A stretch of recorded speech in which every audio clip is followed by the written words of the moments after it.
Okay, so now let's try to implement this particular flux function in MATLAB and try to solve the Burgers equation. All right. So to do that, we make another function to be plugged into OD45 central flux, and so dw dt is equal to a function of time and w. So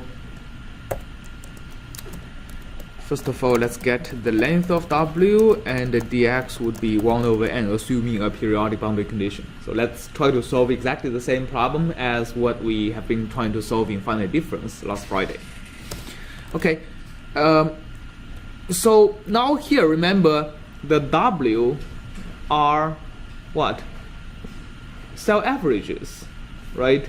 So they are no longer point values.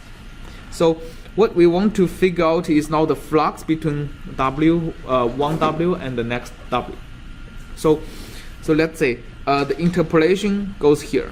First of all, interpolation. So w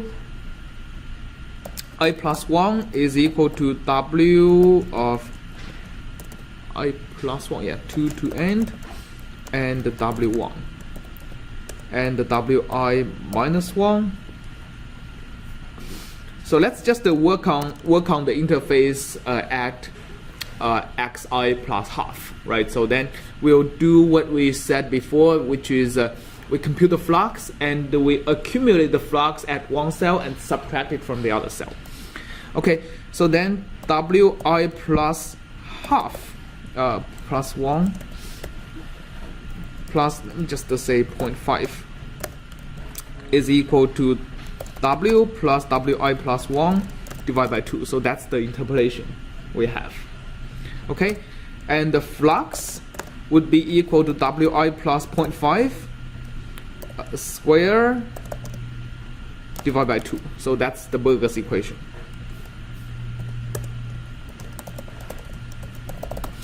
And if you want to solve a different conservation law, you just change that single line. All right, so for example, like if you look at the project asks you to solve a different conservation law, right? So only the flux is going to be different.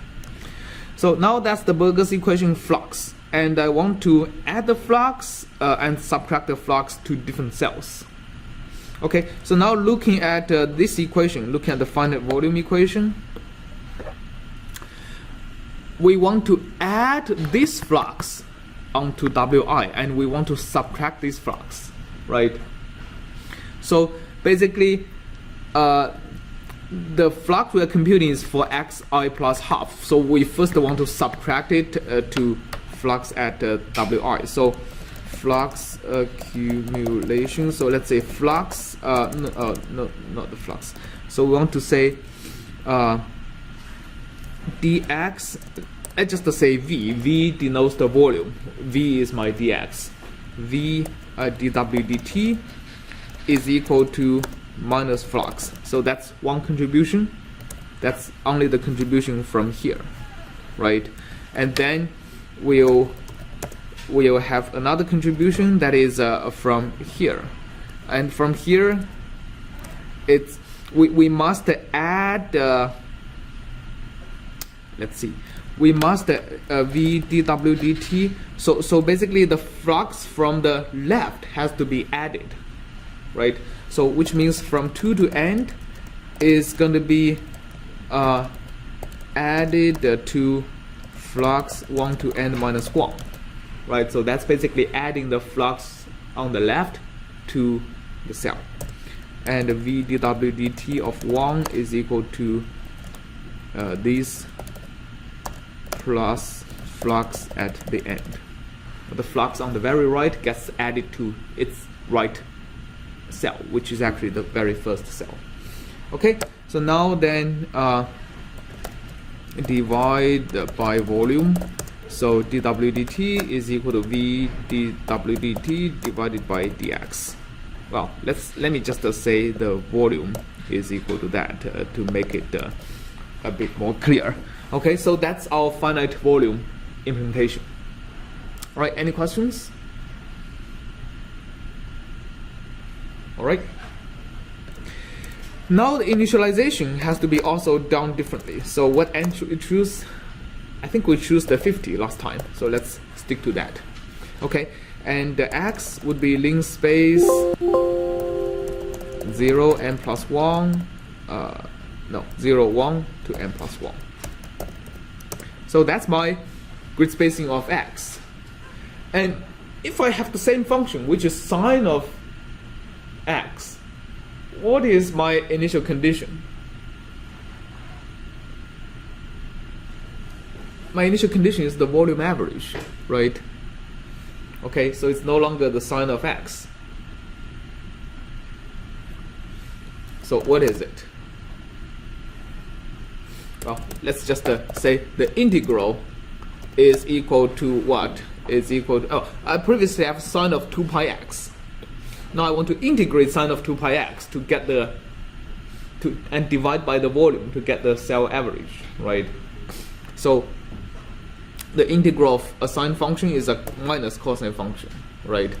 Cosine 2 pi x, and I got divided by, is it multiplied or divided? Divided, right, by 2 pi. Right?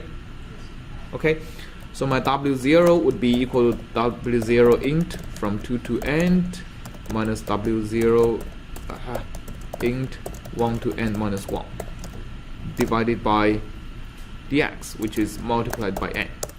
Okay, so if I just plot W0, I should get a, it's pretty much a sinusoidal curve, but it's actually the cell averages of a sinusoidal curve.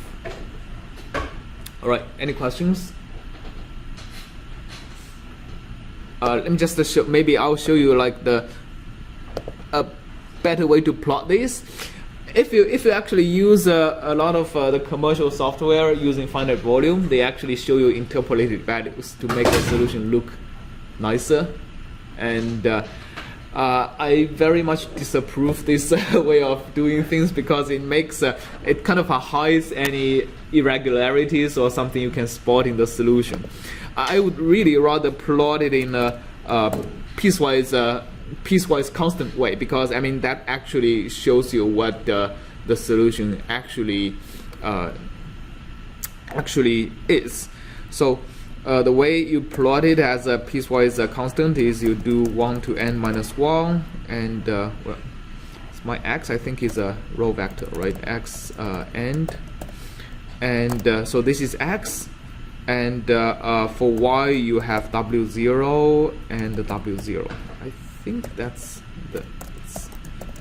maybe I have to transpose this, but yeah, okay, I don't have to transpose this. So basically this way you actually see that you get piecewise constant, right? So x of I to n minus 1 are the left end of each interval, and the x2 to n is the right side of each interval, and on both left and right you put the same W0, so you have the piecewise constant shown up. All right. Okay, so that's our initial condition. Let's put it here for our later comparison, and let's now solve it using OD45. And first, let's check our solution for the short period, 0 to 0.1, and W0. I think I have to transpose it. And let's see, what do we get? Yeah, we get seems to be the same as in the finite difference. We get 41 time steps. And then let's plot the same thing, but with the solution. W and right, and now let's use red. Okay, so here's our finite volume solution. We see the wave are moving towards the inside. All right, so all good.